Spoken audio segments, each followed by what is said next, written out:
जी शाहपुर जानिया जे मुख़्तलिफ़ ॻोठनि जंहिंमें ॻोठ हाजी खलेमान बुगियो, गचेरो पुराणो, बंगुल ख़ान बुर्दी, फतेह अली पंवर, धिंगाणो मरी, मीओ ख़ान बुगियो, अर्जुमंद लिगारी ऐं ॿियनि ॻोठनि में जेको आहे माकड़ जा कटक पहुची चुका आहिनि ऐं जेको आहे ॻोठाण जा फ़सुल जेके आहिनि उहे तबाह थी विया आहिनि। अचो त वधीक ॻोठाणनि खां था पुछूं त उन्हनि जो छा चवणु आहे।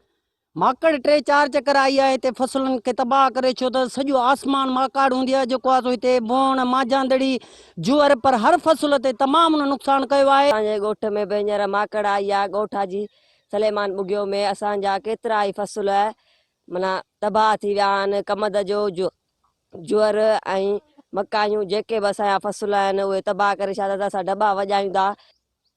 जी त असां हारी आबादगार माण्हू आहियूं, असांजो फसल ते गुज़रान आहे।